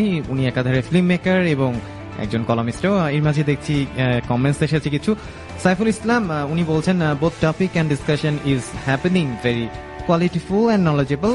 I wish Radio Eকাত্তর and Nabil all the best. Thank you, Saiful ভাই. Thank you, Saiful ভাই, আমার পরিচিত। আচ্ছা কাছের ভাই। ওকে, সাথে থাকার জন্য অনেক ধন্যবাদ এবং উইশ করার জন্য আবার অনেক ধন্যবাদ। এনিওয়ে, নাবিল ভাই, আপনি বেশ কিছু মুভি নিয়ে বলছিলেন যেগুলো কিনা স্পোর্টস ভিত্তিক, এবং আরো কিছু আছে আপনি যেটা বলছিলেন। হ্যাঁ, লিস্টটা প্রায় শেষের দিকে। তো এই ছবিগুলো আসলে আমরা তো পপুলার অনেক ছবি দেখেছি, লেটস সে লাগান অথবা ভাগ মিল্কা ভাগ অথবা চাক দি ইন্ডিয়া, ছবিগুলো খুবই পপুলার। আমি আসলে পপুলারের বাইরে যে ছবিগুলো ইন্টারন্যাশনালি অ্যাক্লেইমড কিন্তু অতটা আমাদের এই কন্টিনেন্টের লোকজনের দেখা হয়নি বা একটু কম দেখা হয়েছে, এই ছবিগুলো নিয়ে আলোচনা বা আলোকপাত করতে চাচ্ছিলাম। আচ্ছা, আমার হাতে আর 3টা ছবির নাম আছে। প্রথম যে ছবিটা নিয়ে আমি বলতে চাই এখন, সেটা হচ্ছে 1981 সালের ছবি, USA এবং ইউকের কো প্রোডাকশনের। ছবিটার নাম হচ্ছে এসকেপ টু ভিক্টরি। এটা একটা ফুটবলের বেসড একটা ছবি। এটার পরিচালক জন হাস্টন, এবং এই মজার বিষয়, এই ছবিতে অভিনয় করেছে একসাথে র্যাম্বো খ্যাত সিলভেস্টার স্ট্যালোন, এবং এর সাথে অভিনয় করেছে ফুটবল লিজেন্ড পেলে। পুরো ছবিটাতেই পেলে অভিনয় করেছে এবং স্ট্যালোন অভিনয় করেছে। এরা একই ফুটবল টিমে খেলেছে। এর প্রেক্ষাপটটা হচ্ছে দ্বিতীয় বিশ্বযুদ্ধে যুদ্ধবন্দী যারা ছিল, যে যুদ্ধবন্দীদের একটা ফুটবল ম্যাচের আয়োজন হয়েছিল, একটা হিস্ট্রি ছিল ওই সময়। তো এইটার প্রেক্ষাপটে ছবিটা নির্মিত হয়েছে। এবং এই ছবিটা এরও আগে 1962 সালে একটা হাঙ্গেরিয়ান ছবি two half times in hell, এই ছবিটার একটা রিমেক, অফিসিয়াল রিমেক আর কি। আচ্ছা, এবং মজার বিষয়, এটার পিছনে একটা গল্প আছে আমি যেটা জেনেছিলাম, যে পেলে তো অবশ্যই আনডাউটলি ওয়ার্ল্ডের বেস্ট ফুটবলার। সো সে যদি কোনো রকমের পেনাল্টি করে বা সে কোনো রকমের কিক করে, ফ্রি কিক দেয়, সেটা অন্যান্য নন প্রফেশনাল প্লেয়ার বা অন্যান্যদের সমস্যা হবে। তো ছবির শুটিং এর সময় একটা দৃশ্যে এমন আছে যে পেলে একটা পেনাল্টি শুট নিচ্ছে এবং গোলকিপার হিসেবে আছে হচ্ছে র্যাম্বো খ্যাত স্ট্যালোন। তো স্ট্যালোন বলটাকে, তার প্ল্যান ছিল ডিফেন্ড করবে, কিন্তু মানে সিকোয়েন্সটা এমন ছিল যে স্ট্যালোন পেলের বলটা ধরে ফেলছে। আচ্ছা, তো পেলে যখনই শুট করে, স্ট্যালোন সামহাও বলটাকে আটকাতে সক্ষম হয়, দৃশ্যটা ধারণ হয়। তো পরে দেখা যায় যে স্ট্যালোনের একটা আঙ্গুল ভেঙে গেছে। মানে ওই সময় বলটা এত ওয়েট ছিল, এবং পেলের একটা কিক নিশ্চয়ই মানে ধরা যায় ব্রাজিলিয়ান, আবার যেটা বলছিলাম জিঙ্গা স্টাইলের প্লেয়ার তারা। সো তার প্লে মানে এক একটা কিকের ওয়েট তো সেরকম হবে। তো স্ট্যালোন তার লোডটা নিতে পারেনি, তার একটা আঙ্গুল ভেঙে যায়। এবং ওই ছবিতে আরো সেভারাল পেলের অনেক কিকে বিভিন্ন আশপাশের জানালার কাঁচও ভেঙে যায় আর কি। আচ্ছা, এটা মজার একটা গল্প। এসকেপ টু ভিক্টরি 1981 সালের ছবি, ডিভিডি আকারে বিভিন্ন জায়গায় পাবেন, ছবিটা দেখতে পারেন। পরবর্তীকালে যে নেক্সট যে ছবিটা নিয়ে কথা বলতে চাই সেটা হচ্ছে একটা ব্রিটিশ ছবি। ছবিটার নাম বেন্ড ইট লাইক বেকহ্যাম। এটা একটা স্পোর্টস কমেডি ড্রামা ছবি। আচ্ছা, এটা ইন্ডিয়ান একটা কমিউনিটি, ইন্ডিয়ান একটা ফ্যামিলি যে কিনা ব্রিটেনে বাস করে, লন্ডনে বাস করে, সেই ফ্যামিলির উপরে বেস করে ছবি। ছবিটা পরিচালনা করেছে পাঞ্জাবি একজন পরিচালক যার নাম গুরিন্দর চাধা। আর এবং এই ছবিটা একটা জেস নামে একটা ফুটবল লাভার এবং ফুটবল প্লেয়ার একটা মেয়েকে নিয়ে, সে তার একটা অ্যাসপিরেশন কাজ করে ছোটবেলা থেকে, সে একজন ফুটবলার হবে। কিন্তু ভারতীয় সংস্কৃতি বা তাদের কালচারটা ওই একটা মেয়ের ফুটবলার হয়ে ওঠার ব্যাপারটাকে অতটা প্রমোট করে না, অতটাকে সাপোর্ট করে না। তো তার স্ট্রাগল পিরিয়ডটা দেখানো হয়েছে। এবং একটা মজার দৃশ্য আছে, ওখানে বড় বোনের বিয়ে হচ্ছে, ওই জেসের বড় বোনের বিয়ে হচ্ছে। তো ওই বিয়ের দিনই আবার জেসের একটা টুর্নামেন্টের ফাইনাল পড়ে গেছে। এখন তার মা তাকে বলে যে তুমি কোনটা খেলবে, তুমি তোমার বড় বোনকে দেখবে, মানে তার বিয়েতে অ্যাটেন্ড করবে, নাকি তুমি খেলাটা খেলবে। তো সে সামহাও কনভিন্সড হয়ে এগ্রি হয় যে সে বিয়েতে অ্যাটেন্ড করছে। পরবর্তীকালে সে আসলে থাকতে পারে না, একবারে ম্যাচে চলে যায় এবং সে ওই ম্যাচটাকে জেতায় আর কি। তো খুবই ইন্টারেস্টিং একটা ছবি। এখানে অভিনয় করেছিল Keira Knightley, Pirates of the Caribbean খ্যাত। এখানে অনুপম খের অভিনয় করেছিল, আরো অনেক নামি দামি অভিনেত্রীরা অভিনয় করেছিল। So bend it like Beckham 2002 সালের ছবি, এটা ওয়ান অফ দ্য রিকমেন্ডেশন। এবং লাস্টলি যে রিকমেন্ডেশনটা, এটা অনেকেই কম বেশি দেখেছেন, আমার খুব ব্যক্তিগত পছন্দের একটা বলিউড ছবি, এটা হচ্ছে ধান ধানাদান গোল, 2007 সালে মুক্তিপ্রাপ্ত। জন আব্রাহাম, বিপাশা বসু, বোমান ইরানি, আরশাদ ওয়ারশি অভিনয় করেছিল। ফুটবল নির্ভর একটা ছবি, কমার্শিয়ালি বেশ সাকসেসফুল হয়েছিল। এটার স্টোরিটা ছিল ইউকেতে এশিয়ান একটা কমিউনিটি আছে, যে কমিউনিটিটা মোরালেস ফুটবল খেলে, অতটা প্রফেশনাল লেভেলে যায়নি। তো এরা আস্তে আস্তে তাদের ফুটবলের ডেভেলপমেন্ট দিয়ে আর কি দেখা যায় যে ইংলিশ প্রিমিয়ার লিগের 2য় ডিভিশনে ঢুকে পড়ে। তাদের ক্লাবটার নাম হচ্ছে সাউথ হল ফুটবল ক্লাব। তো পরবর্তীকালে তাদের বেটারমেন্টের সাথে সাথে বিভিন্ন স্পন্সর অ্যাসোসিয়েশনও হয়, এবং শেষে দেখা যায় যে এই সাউথ হল ফুটবল ক্লাবটা ইংলিশ প্রিমিয়ার লিগ কাপ জয় করে আর কি। সেটাও খুব ইন্টারেস্টিং একটা ছবি, ধান ধানাদান গোল, সেটাও চাইলে দেখতে পারেন। এক্স্যাক্টলি। ওকে, সো মোরলেস এই একটা লিস্ট ছিল, এই ছবিগুলো রিকমেন্ডেশন। আরো অনেক ছবি আছে, বাট আপাতত এই ছবিগুলো যারা দেখা হয়নি তারা দেখেন, পরে যদি নেক্সট কোন শোতে আবার আসা হয় আরো ডিসকাশন করা যাবে। অবশ্যই ক্রিকেট নিয়ে বলিউডে ওরা অনেক ছবি হচ্ছে, ইকবাল হয়েছে, MS Dhoni, the untold story হয়েছে, সচিন হলো ড্রিম স্টোরি, এটাও মানে বেশ ভালোই। এবং আপনি যে ইনফরমেশন গুলো দিলেন, এটা আসলেই আশা করি যারা শুনেছেন তাদের জন্য বেশ ভালো হবে, এবং তারা এই মুভিগুলো ফলো করবেন। স্পোর্টস কেন্দ্রিক এই মুভিগুলো বেশ জনপ্রিয় হয়েছে এবং বেশ নামও করেছে।